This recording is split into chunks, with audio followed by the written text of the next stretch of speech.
Hola, un saludo de mi tierra. Hoy quiero hablar del rey David. El rey David es una persona en la Biblia de suma importancia porque en Hechos 13:22 la escritura dice de que Dios considera a David un hombre según su corazón. Ahora, viendo críticamente la vida de David, nos damos cuenta de que él cometió no solamente errores, sino que pecados graves. Yo conozco muchas iglesias en el mundo y creo que en la mayoría una persona como David, con sus antecedentes de, por ejemplo, haber cometido adulterio, de haber encargado el homicidio del esposo de su amante, el haber quebrantado la ley de Moisés en varios puntos y otras cosas más. Yo pienso que en pocas iglesias David hubiera sido bienvenido como miembro y definitivamente no como un líder de la iglesia. Sin embargo, David llegó a ser el rey de Israel. Y en la vida de David, también después sus encuentros con Dios, seguía cometiendo errores. Realmente hasta su final todavía cometía errores que tenían consecuencias graves, personales e incluso nacionales sobre Israel. Pero el Nuevo Testamento llega a la conclusión que David era un hombre ejemplar según el corazón de Dios, alguien que había hecho la voluntad de Dios en su generación, como lo dice en Hechos 13:36. La pregunta entonces surge, y es muy importante, ¿por qué era diferente? ¿En qué puntos era diferente David?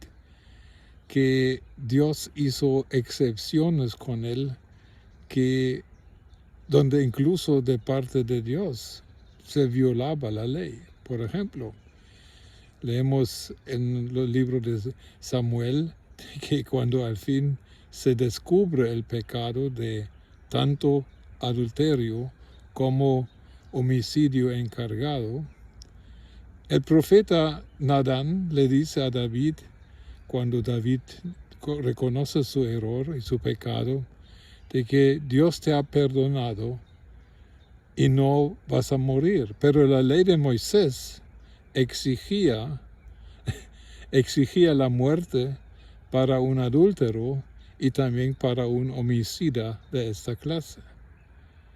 ¿Cómo es posible que Dios en cierta manera también quebrantó su propia ley a favor de David?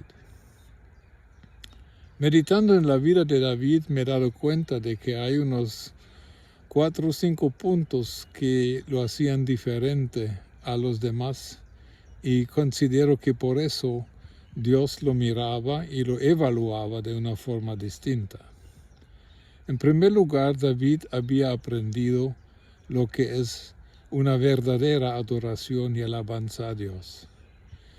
Se refleja en sus salmos, se refleja en su pasión por alabar a Dios. Por ejemplo, cuando llevan el arca del pacto a Jerusalén, y incluso tenemos esta canción de que debemos danzar como David, pero con una pasión completa.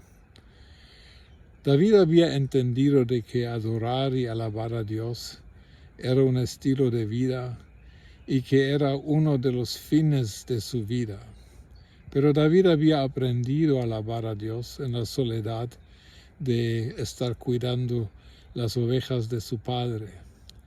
David había aprendido a cantar a Dios solito, sin que hubiera público que aplaudiera.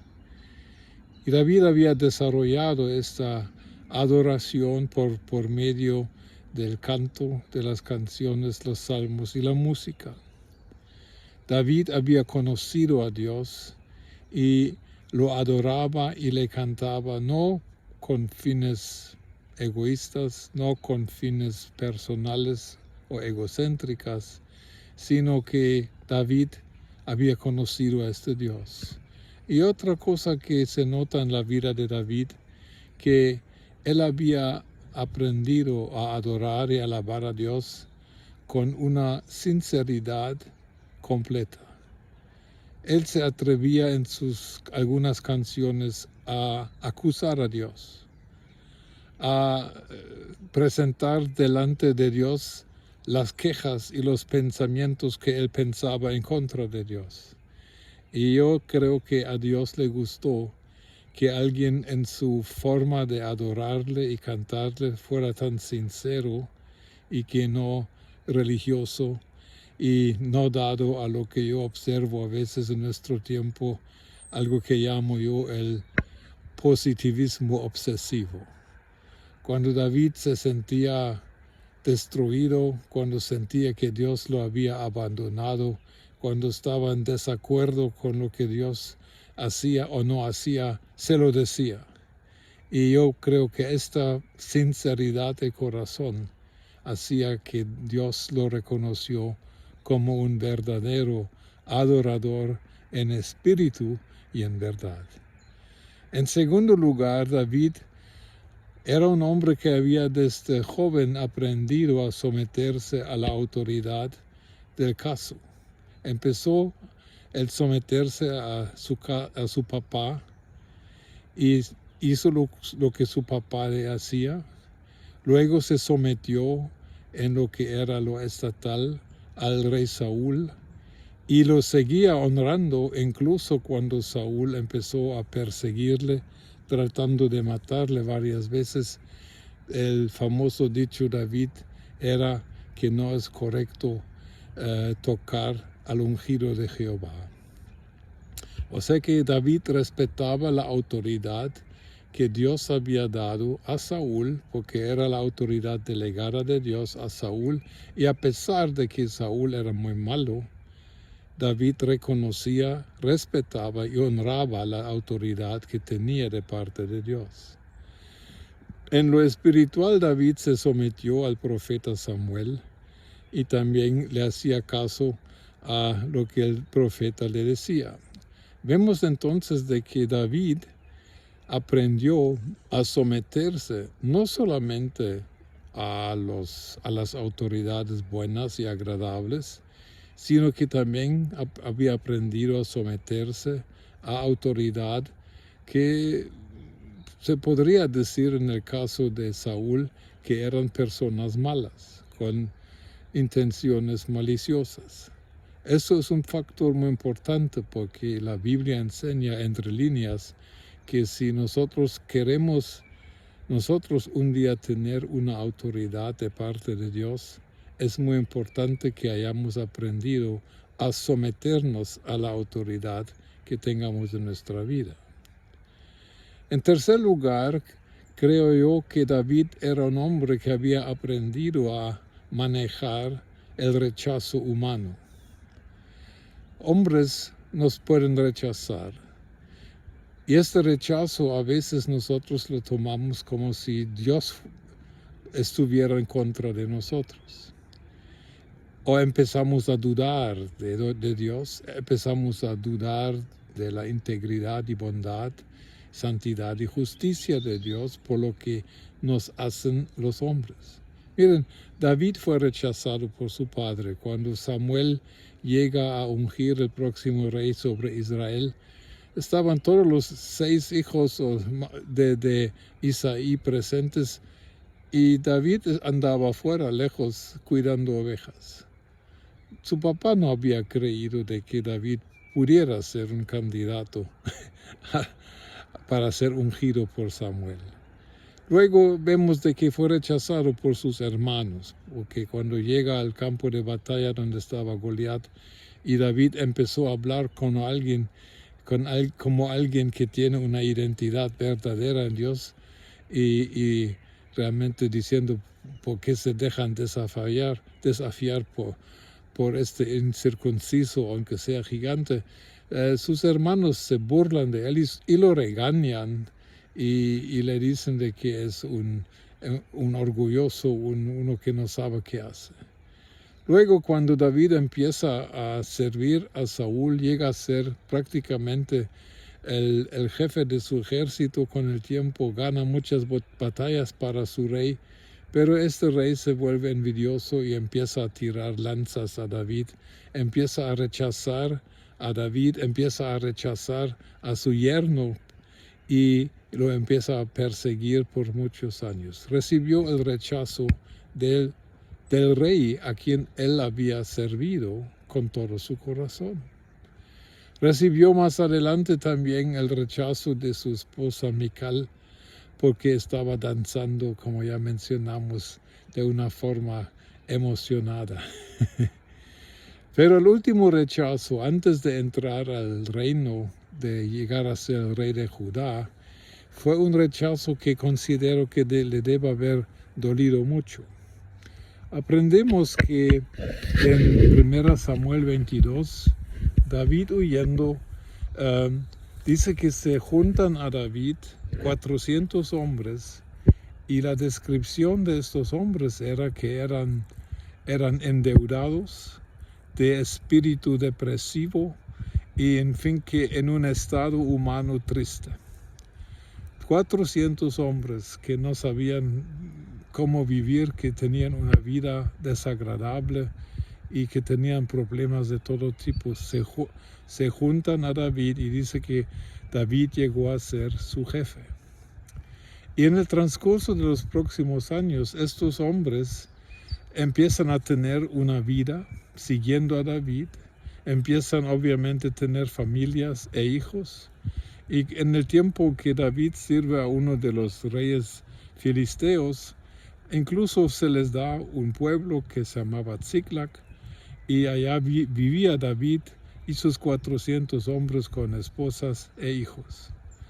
Entonces, un día que David salió a campaña de guerra con el rey de los filisteos, dejan a su pueblo solo, y cuando regresan los amalequitas habían secuestrado todas las mujeres, todos los hijos, y habían quemado su pueblo.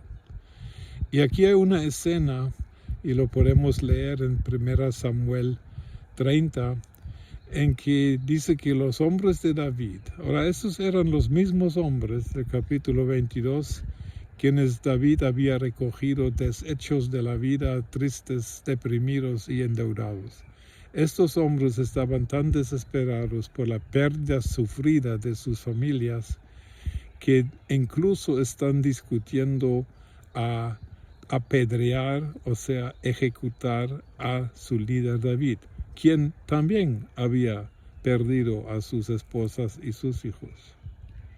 Y aquí hay un versículo muy corto que revela en pocas palabras de cómo David había llegado a estar en un punto en que el rechazo de personas, y aquí se está hablando de personas a quien él había servido, personas quienes dependían del liderazgo de David, personas quienes habían recibido una vida cambiada y una vida buena por el esfuerzo de David, que estas personas lo rechazan. Y David pudo superar eso, y la Biblia solamente dice en versículo 6, y David se fortaleció en el Señor su Dios. Es todo lo que dice. Y en el próximo versículo empieza a ordenar lo que se tiene que hacer, y sabemos que recuperaron a todas las mujeres y a todos sus hijos. Pero esta habilidad de superar el rechazo humano, creo yo, fue uno de los factores que hizo de David una persona muy, muy especial, porque él mostró que su ayuda y su apoyo final y último y absoluto era Jehová de los ejércitos y ningún ser humano. Por último, cuarto, creo que David, teológicamente hablando, había entendido algo, que realmente había entendido la redención que iba a venir en Cristo Jesús. en el Salmo 32, el cual se está siendo citado por Pablo en Romanos 4. David habla de la bienaventuranza de haber sido perdonado todas sus transgresiones y pecados. Pero vemos de que David había entendido a fondo de que la redención que podemos tener en Dios es mucho mayor que solo el perdón de pecados. Recordemos que David hizo cosas impresionantes. Él un día comió los panes consagrados del tabernáculo de Moisés que eran dedicados solamente para sacerdotes. Los comió. ¿Por qué? Porque David había entendido que él también es sacerdote. Algo que en la Reforma, más siglos después o miles de años después, entendemos como el sacerdocio de todos los creyentes. O David levantó su propio tabernáculo de David, donde colocó el arca del pacto en una tienda, en una carpa, haciendo alabanza, organizando alabanza de 24 horas, 7 días de la semana. O sea que aquí David construyó algo que era completamente contrario a las ordenanzas en la ley de Moisés respecto al tabernáculo de Moisés, donde nadie podía, ningún israelita podía entrar más allá del atrio, no podían entrar ni al lugar santo y mucho menos al lugar santísimo donde estaba el arca del pacto. Y David creó un lugar de adoración y alabanza donde la gente podía entrar y estar inmediatamente, prácticamente en la presencia de Dios. Interesantemente, en el capítulo 15 de Hechos, el apóstol Santiago, para resolver el pleito que tenían los apóstoles en este capítulo, cita a Amós y cita de que proféticamente Dios había dicho que se va a reedificar el tabernáculo de David. Pero el tabernáculo de David era una construcción que señalaba hacia el Nuevo Testamento y la redención que iba a obrarse en la cruz de Cristo y en lo que los que fueran a creer en esto, en qué vida podrían disfrutar, diciendo, por ejemplo, en Hebreos 10, del 19 al 22, que tenemos libertad para entrar al lugar santísimo por la sangre y por el sacrificio de Cristo. Entonces David había entendido la justificación por la fe y no por obras. 1000 años antes de que llegara Cristo. Y yo creo que eso fue algo que también reconoció Dios para decir, este es un hombre según mi corazón que ha entendido cuál es mi camino, cuál es mi plan, cómo quiero yo justificar al pecador con tal de que no solamente tenga perdón de pecados, sino que realmente que pueda tener una relación profunda conmigo, una relación tal como yo la deseo y una relación tal como ahora es posible, que somos seguidores de Jesucristo. Yo creo que por estas 4 razones David era diferente y Dios dijo, este hombre es alguien que conoce mi corazón y por eso Dios lo trató diferente. Que Dios nos y te bendiga. Amén.